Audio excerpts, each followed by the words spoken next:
मनीष को इंसाफ दो। गोरखपुर में कानपुर के प्रॉपर्टी डीलर की हत्या के मामले में पुलिस वालों पर एफआईआर दर्ज होने के पहले एक हैरान करने वाला वीडियो सामने आया है, जिसमें गोरखपुर के डीएम विजय कुमार आनंद और SSP doctor Vipin Tada BRD medical college police चौकी के अंदर बंद कमरे में मनीष के परिवार से मान मनौवल कर रहे हैं। सोशल मीडिया पर वायरल इस वीडियो में अधिकारी समझा रहे हैं कि किस तरीके से पुलिस वालों का परिवार बर्बाद हो जाएगा वह एफआईआर ना दर्ज करे, क्योंकि आपको बता दें कि इस मामले में 6 लोगों के खिलाफ मुकदमा दर्ज करने की अपील मनीष की पत्नी की तरफ से की गई है, जिसमें 3 लोग नामजद हैं और 3 अज्ञात के तौर पर रखा है। उनका नाम भी अब सामने आ चुका है। और सबसे अहम बात है कि पोस्टमार्टम रिपोर्ट सामने आई है, जिसमें गंभीर चोटों की बात कही गई है। आज समाजवादी पार्टी से अखिलेश यादव मुलाकात करने के लिए पूर्व मुख्यमंत्री पहुंचे। मुलाकात की परिवारजनों से मनीष के और आश्वासन दिया है कि आपको जो भी मदद चाहिए होगी वो मदद आप तक पहुंचाई जाएगी। 20 लाख रुपए मुआवजे का ऐलान भी सपा की तरफ से किया गया है। सबसे अहम बात यह है कि कई आरोप जो हैं वो मनीष की पत्नी ने प्रशासन पर लगाया है। उसका सीधी तौर पर कहना है कि पुलिस से ये पूछा जाए कि आखिरकार घटना स्थल की सफाई क्यों कराई गई, क्योंकि आपको बखूबी याद होगा कि कल मनीष की पत्नी गोरखपुर पहुंची थी उस होटल में जहां ये पूरा घटनाक्रम हुआ है। ये उसका फर्श आपको दिखा रहे हैं, ये बिल्कुल क्लीन हो चुका है। इस पर मनीष की पत्नी ने कहा कि ये जमीन कैसे साफ हो सकती है, मेरे पति का यहाँ पर खून निकला हुआ था, यहाँ पर खून गिरा हुआ था, ये साफ नहीं हो सकता। जहाँ पर चप्पल पड़ी है उसके पास पे वॉलेट पड़ा था, आईडी कार्ड्स गिरे हुए थे, वो सब कुछ उठा करके साफ किया गया है। और अगर कहीं भी किसी कमरे में कोई घटनाक्रम होता है तो वहाँ पर आप किसी भी प्रकार से किसी चीज़ को छेड़ते नहीं हैं, तो आखिरकार इस घटनाक्रम में छेड़छाड़ क्यों की गई है। इसके साथ ही जो कमरे के खून को लेकर के, फॉरेंसिक जांच को लेकर के कई सवाल जो है मनीष की पत्नी ने खड़े किए हैं।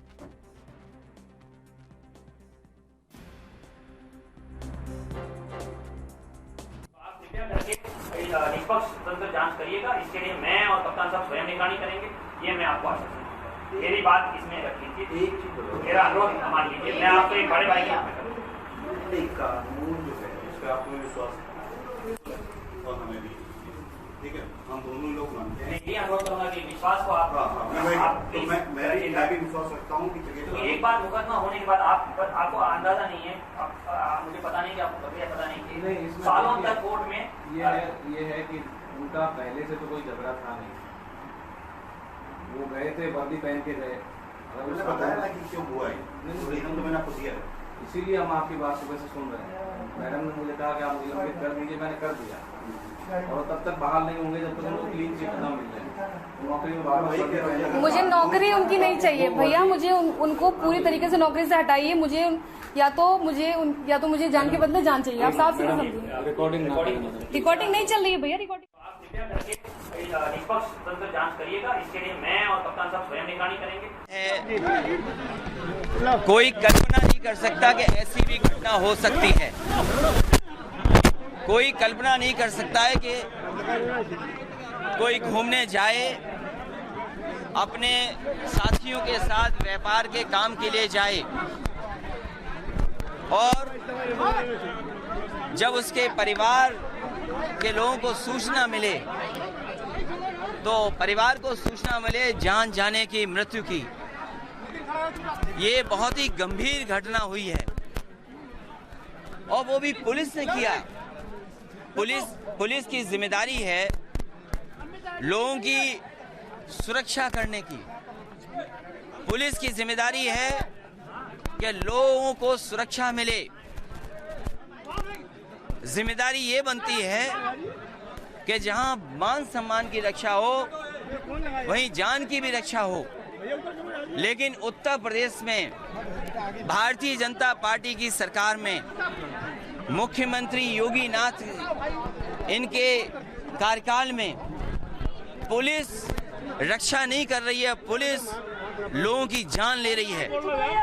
उत्तर प्रदेश में ऐसा पुलिस का व्यवहार किसी सरकार में देखने को नहीं मिला होगा।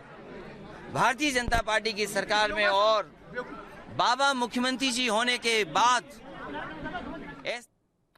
अब एक बार आपको ग्राफिक्स के जरिए बता देते हैं कि इस पूरे घटनाक्रम में कौन कौन गिरफ्तार किया गया है। इंस्पेक्टर जगत नारायण सिंह को गिरफ्तार किया गया है। फल मंडी चौकी प्रभारी अक्षय मिश्रा को इसमें निलंबित किया गया है। दरोगा विजय यादव इस पूरे हत्याकांड में निलंबित किए गए हैं। दरोगा राहुल दुबे इसमें निलंबित किए गए हैं। ये वो नाम है जिस पूरे घटनाक्रम में शामिल बताए जा रहे हैं। हेड कांस्टेबल का नाम भी इसमें सामने आया। कांस्टेबल प्रशांत कुमार का नाम भी इसमें निकल करके सामने आया है, उन्हें भी निलंबित कर दिया गया है। तो ये 6 नाम हैं जिन्हें निलंबित किया गया है। 3 के ऊपर मुकदमा दर्ज किया गया है और उन्हीं 3 लोगों को लेकर के ये डीएम और एसएसपी से बातचीत परिवार की आपने सुनी, जिस दरमियान उन्होंने कहा कि किसी तरीके से जो है आप ये मुकदमा मत करिए करके। तो परिवार वालों ने कहीं ना कहीं इस पर नाराजगी जाहिर करी है। कांस्टेबल प्रशांत कुमार, ये वो सभी नाम हैं जो गोरखपुर हत्याकांड में निलंबित किए गए हैं प्रशासन की तरफ से। बड़ी कार्रवाई। जगत नारायण सिंह जो है इंस्पेक्टर हैं, फल मंडी चौकी प्रभारी अक्षय मिश्रा, ये सभी नाम जो हैं ये निलंबित किए गए हैं। दरोगा विजय यादव इस पूरे घटनाक्रम में निलंबित किए गए हैं। दरोगा राहुल दुबे ये भी इस घटनाक्रम में निलंबित किए गए हैं। पूरे मामले को संज्ञान में लेते हुए हेड कांस्टेबल कमलेश यादव ये भी इस मामले में निलंबित किए गए हैं, क्योंकि सीधे तौर पर आरोप लगा कि ये 6 पुलिसकर्मी जो है कमरे के अंदर गए और जब इनसे पूछा गया कि क्या आधी रात को कोई समय होता है चेकिंग का, तो उस बात को लेकर के मारपीट की गई है इनसे, जिस वजह से मौत हो गई है। वहीं पुलिस का कहना था कि पैर फिसल जाने के कारण मनीष की मौत हो गई, क्योंकि वो हड़बड़ा गए थे हमारे एकाएक पहुंचने की वजह से। लेकिन पोस्टमार्टम रिपोर्ट ने इस बात की पुष्टि की है कि कई जगहों पर गंभीर चोटें लगी है। सर पर चोट लगने की वजह से उनकी मौत हुई। और जो कुछ तस्वीरें उनकी वाइफ ने शेयर करी है उसमें उनकी आंख के आईब्रो के पास, राइट आई की आईब्रो के पास जो है चोट लगी हुई है। आंखों में स्वेलिंग आ रखी है, हाथ के पास चोट का निशान है, नाक के पास एक कट देखा गया है। इन सभी के बाद आकलन किया जा रहा है कि जो बात लगातार मनीष की पत्नी कह रही है वो कहीं ना कहीं सच होती नजर आ रही है। और अब मुख्यमंत्री योगी आदित्यनाथ से मुलाकात के लिए रवाना हो चुकी है मनीष की पत्नी। उनकी अब मुलाकात होगी कुछ देर में।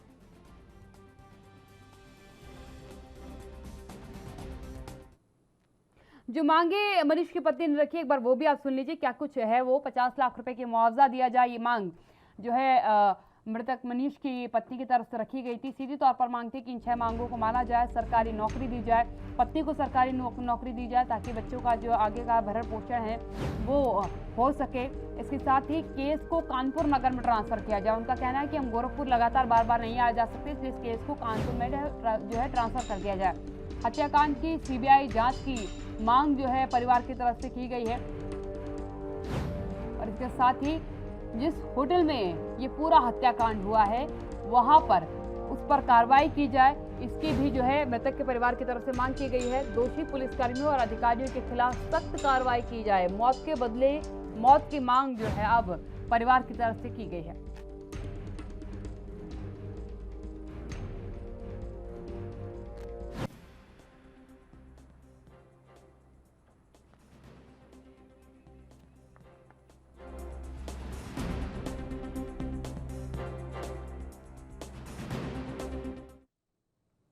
मेरे साथ मेरे पैनलिस्ट जुड़ चुके हैं, आपका परिचय कराती हूँ, चर्चा की शुरुआत करती हूँ। संजीव त्रिवेदी जी मेरे साथ जुड़ चुके हैं समाजवादी पार्टी से। संजीव जी, अखिलेश यादव ने आज मनीष की पत्नी से मुलाकात की है, अभी थोड़ी देर पहले ही वो मुलाकात करके आए हैं। क्या लगता है आपको, क्योंकि प्रशासन की तरफ से बार बार ये बात कही जा रही थी कि हड़बड़ाहट के मारे जो है मनीष का पैर फिसल गया, इस वजह से ये पूरा घटना हुई है। लेकिन जो पोस्टमार्टम रिपोर्ट है उस पर सर पर चोट लगने के बाद जो है वो पुष्टि की गई। इसके साथ ही कई जगह पर चोट की बात भी कही गई है।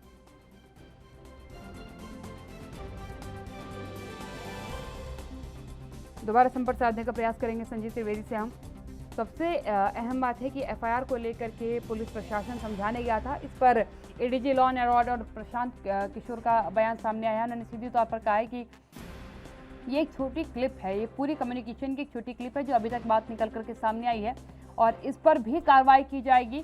पूरी कन्वर्सेशन को समझा जाएगा कि किस मुद्दे पर कन्वर्सेशन हो रही थी, क्या उसका परिप्रेक्ष्य था बात करने का, किस फॉर्मेट पे बात कही जा रही थी। इन सभी चीज़ों पर गहनता से विचार विमर्श किया जाएगा और उसके आधार पर ही जो है कार्रवाई होगी। तो ये तस्वीरें उस होटल के कमरे की है, कमरा नंबर 512 है ये, जिसमें पूरा घटनाक्रम हुआ था।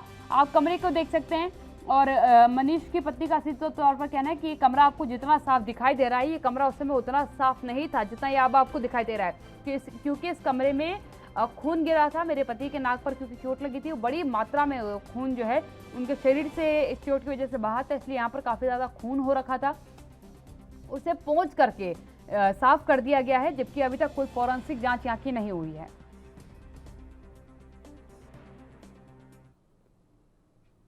संजीव त्रिवेदी जी मेरे साथ जुड़ चुके हैं। संजीव जी, क्या कहेंगे आप, क्योंकि मनीष के परिवार की तरह से जो बात कही जा रही है कहीं ना कहीं वो हल्की सच होती नजर आ रही है, क्योंकि प्रशासन कह रहा था कि घबरा गए थे मनीष एकाएक, जब जांच के लिए अधिकारी पहुंचे तो उस वजह से वो फिसल के गिर गए, उनके चोट लग गई और उनका जो है मौत हो गई। लेकिन पोस्टमार्टम रिपोर्ट इस बात को कह रही है कि सर पर तो चोट आई है, बदन में कई जगह पर भी चोटें हैं। देखिए, पुलिस का रवैया जो इस समय उत्तर प्रदेश में चल रहा है ये पूरी तरीके से बेलगाम है। सरकार को इस पर ध्यान देना चाहिए और ये कोई नई बात नहीं है। इससे पहले भी लगातार उत्तर प्रदेश में पुलिस की पिटाई से बेरहम हत्याएं हो रही हैं। अभी 3 महीने पहले उन्नाव में सब्जी विक्रेता की हत्या हुई। आपको याद होगा विवेक तिवारी को गोली मारी गई, आपको याद होगा इंतकाम त्रिपाठी को गोली मारी गई। इस तरीके से लगातार घटनाएं होती चली जा रही हैं और सबसे बड़ा दुर्भाग्य यह है कि सरकार इन पर किसी भी तरीके से लगाम लगाने की ना तो उसकी नीयत है, ना ही इसका कहीं कोई नीयत दिखाई दे रही है। लगातार हत्याएं हो रही हैं। आज अखिलेश यादव पहुंचे हैं पीड़ित परिवार के। और एक और बात आप समझ लीजिए, उत्तर प्रदेश के मुखिया योगी आदित्यनाथ जी आज कानपुर में हैं।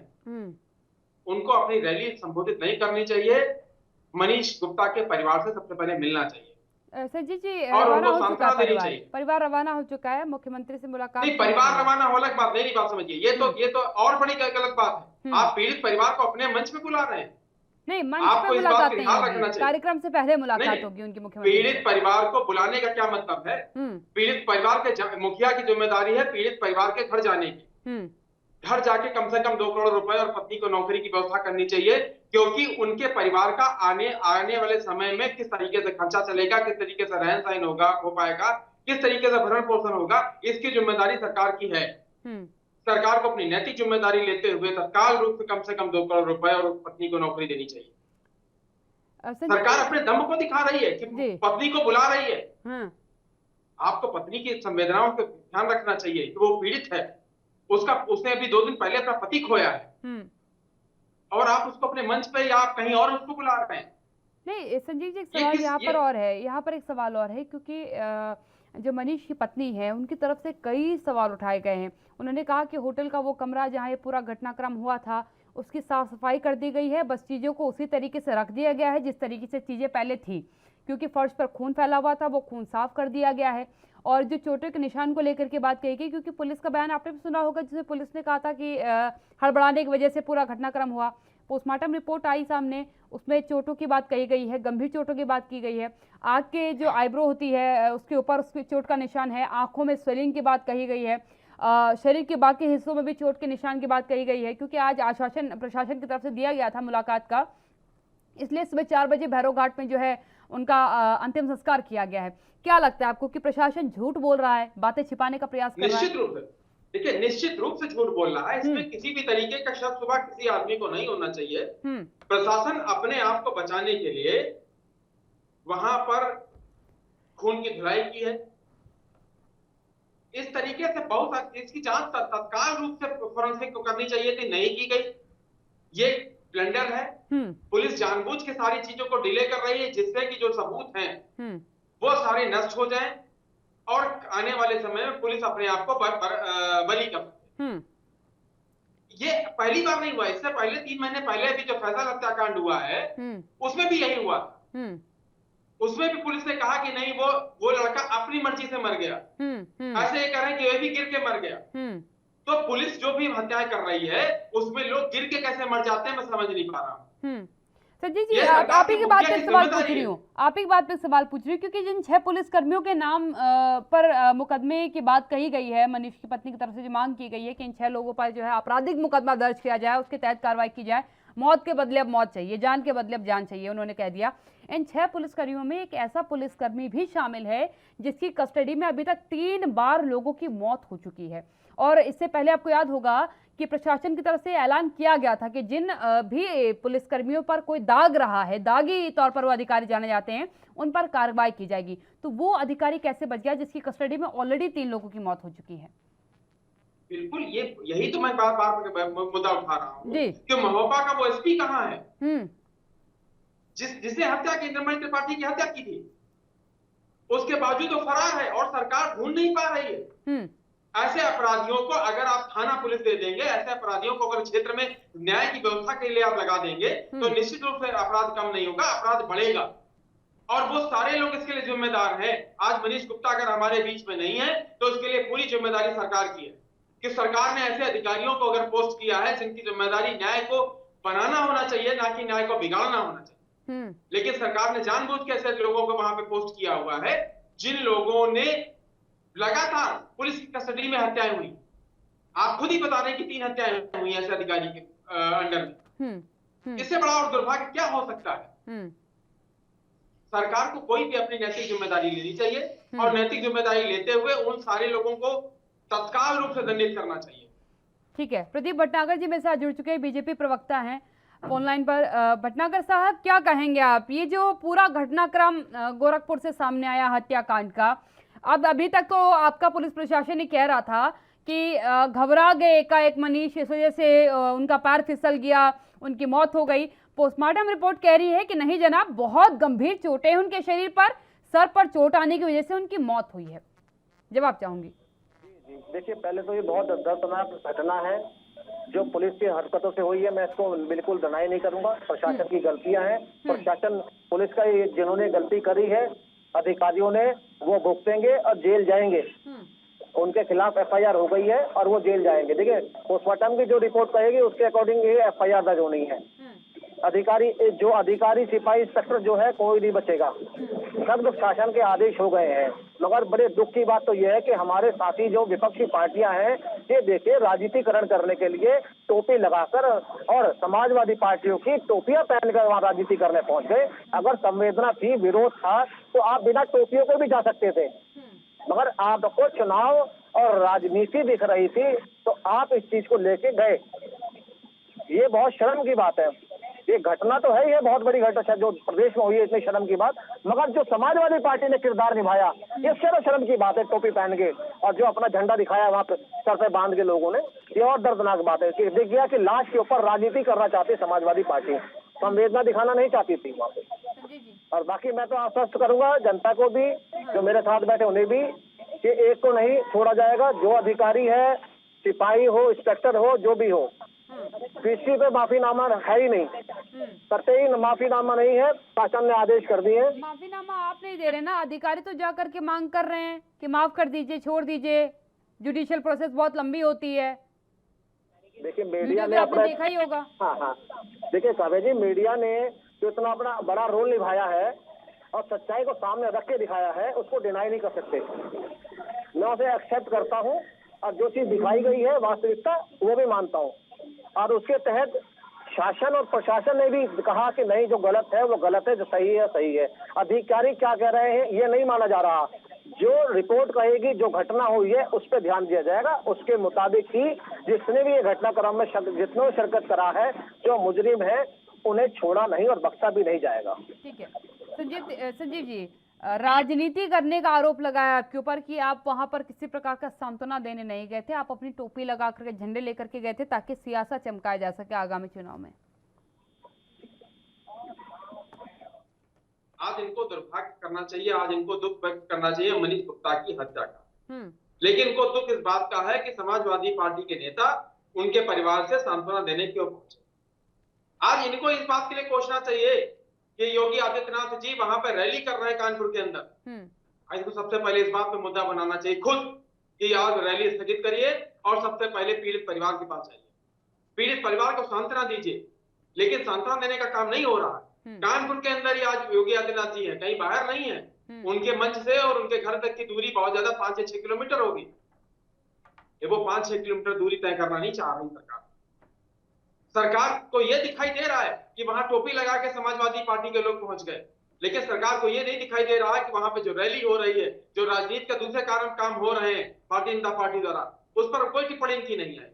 मैं इनसे एक बात और पूछना चाह रहा हूं कि जैसे कह रहे हैं कि पुलिस कर्मियों को छोड़ा नहीं जाएगा, इससे पहले एक पुलिसकर्मी के कस्टडी में 2 हत्याएं और हुई हैं, वो कैसे छूटे थे? उन पर क्या कार्रवाई की सरकार ने? अगर उन पर कार्रवाई नहीं हुई तो क्या संभव है कि इस पर कार्रवाई हो पाएगी? आज समाजवादी पार्टी ने इसको मुद्दा बनाया है, तो मुझे विश्वास इस बात का हो गया कि शायद सरकार जागी हो, शायद मनीष गुप्ता के परिवार को न्याय मिल पाए। लेकिन मैं इनसे पूछना चाह रहा हूँ, ये बताएं कि मनीष गुप्ता के परिवार के भरण पोषण की क्या व्यवस्था सरकार ने की है? आज माननीय अखिलेश यादव जी ने 20 लाख रुपए की व्यवस्था की है। सरकार की नैतिक जिम्मेदारी कम से कम 2 करोड़ रुपए और पत्नी को नौकरी दी जाए, इसकी घोषणा सरकार कब करेगी? ठीक है, उन्होंने जो 6 मांगे रखी थी, सरकार के प्रशासन ने अभी उसमें हामी भर दी है। बाकी मुख्यमंत्री से आज मुलाकात क्योंकि थोड़ी देर में उनकी होने वाली है, क्या कुछ इस दरमियान उनकी तरफ से जो है आश्वासन परिवार को दिया जाता है, ये जरूर देखने वाली बात होगी। प्रदीप भटनागर जी, एक सवाल यहाँ पर जरूर उठ रहा है, क्योंकि जिन अधिकारियों के नाम निकल करके सामने आए हैं, जिन्हें निलंबित किया आपने, उसमें से एक अधिकारी का नाम जो है बहुत चर्चाओं में चल रहा है, इसलिए क्योंकि उनकी कस्टडी में इससे पहले भी कुछ लोगों की मौत हो चुकी है। ये कैसे संभव हो रहा है कि पुलिस प्रशासन, जिसको आपने रक्षक की जिम्मेदारी दे रखी है, वो सूबे की जनता की भक्षक बन के सामने आएगी? अखिलेश यादव सीधे तौर पर कह रहे हैं कि अगर कोई व्यक्ति कहीं घूमने जाएगा तो क्या समझे कि वो खतरे से खाली नहीं है बाहर जाना, अब वो जाएगा तो पता नहीं कि आएगा कि नहीं आएगा, जैसे मनीष के साथ हुआ। देखिए, मनीष जी की घटना जो हुई है, मैं तो उससे कह रहा हूँ बहुत दुखद घटना है, और मैं तो बहुत खेद प्रकट करता हूँ। और जो पुलिस अधिकारियों जिन्होंने काम किया उसे कोई छोड़ा नहीं जाएगा। और मैं एक बात और बता दूं आपको, जो पुलिस बड़ा अधिकारी IPS लेवल का या सीओ जो है, अगर कोई पक्ष भी लेगा उस पर भी सरकार की निगाह है, माफी कुछ नहीं है। मगर मैं ये जो कहना चाहता हूँ, आदरणीय अखिलेश जी जो विदेश पढ़े हुए हैं, जो विदेश से पढ़ के BA ग्रेजुएट 10वीं करके आए हैं, क्या उन्हें नहीं पता कि किसी घर जाते तो अपनी पार्टी को टोपी लगा के नहीं जाते? क्या लैट्रिन बाथरूम जाते हैं या नहाने जाते हैं, खाना खाने जाते हैं, टोपी लगा के रखते हैं? आप एक शोक प्रकट करने जा रहे हैं। आप ये देखिए, अभी कुछ टाइम पहले लालू जी से मिले आदरणीय मुलायम सिंह जी और अखिलेश जी, वहां भी टोपी लगा के बैठे के फोटो आया है। अब ये राजनीति नहीं है तो क्या है? मैं तो साफ इल्जाम लगा रहा हूँ, आप बिल्कुल संवेदना के लिए गए, आप जाना भी चाहिए था। एक आप प्रदेश की पार्टी है और सत्ता में रहे हैं, मगर आपका जो जाना था वो जाने वाला सिस्टम बहुत गलत था। और वहाँ देखिए, इनके समर्थक अखिलेश जी के जिंदाबाद के नारे भी लगा रहे थे। इससे बड़ी और घटना क्या होगी? यहाँ पर भट्टागर जी एक बात कहूंगी मैं, परिवार ने सीधी तौर पर इस बात को कह दिया था कि ना यहाँ कोई किसी भी राजनीतिक दल का झंडा लहरा जाएगा, ना किसी के जो है जिंदाबाद के नारे लगेंगे। आपको हमारे परिवार के दुख में आकर के बात करनी तो वेल एंड गुड, अदरवाइज आप ना आए तो बेहतर है। और इसीलिए वहां पर भी इस नारेबाजी को तुरंत जो है वो बंद हो गई थी। वहां पे नारेबाजी तो हुई ना, ये तो मुखिया काम था रोकने का। जो वहाँ पहले सीनियर विधायक इनके खड़े थे, सीनियर लीडर खड़े थे, काम उनका था रोकने का। और सबको छोड़िए, जब मुखिया ही टोपी लगा के जा रहा हो, अपना चुनाव चिन्ह लगा के जा रहा हो, नीचे वाले क्या करेंगे? टोपी की लड़ाई क्यों लड़ रहे हैं आप? इंसाफ की लड़ाई लड़िए ना। टोपी की लड़ाई लड़ी जाएगी क्या? किसी की हत्या वो भी वो कर दे जिसको उसकी जान की सुरक्षा के लिए कहा गया है, तो आप टोपी की लड़ाई लड़ने लगेंगे? मैं टोपी की लड़ाई नहीं लड़ रहा। हाँ, मैं तो कह रहा हूँ एक अच्छे के लिए आप एक को न्याय दिलाने के लिए सड़क पे उतरे, तो उसमें राजनीतिकरण क्यों? जो मनीष जी के साथ घटा और जो दुर्घटना के परिवार के साथ हुई, जो जिंदगी में कोई जो पूरी नहीं हो सकती, नहीं भरी जा सकती, उसके साथ राजनीतिकरण क्यों किया गया? मैं तो ये कहना चाहता हूँ, घटना तो बिल्कुल बहुत बड़ी घटना। इस परिवार को कैसे प्रभु संभालेगा ये तो भगवान जाने। छोटे छोटे बच्चे, मैं तो इसके लिए खेद व्यक्त कर रहा हूँ। लेकिन भटनागर साहब, न्याय की उम्मीद कम दिख रही है लोगों को। अखिलेश यादव ने इसीलिए कहा है कि हाई कोर्ट के सिटिंग जज के अंडर में इस पूरे मामले की जो है पड़ताल करवाई जाए।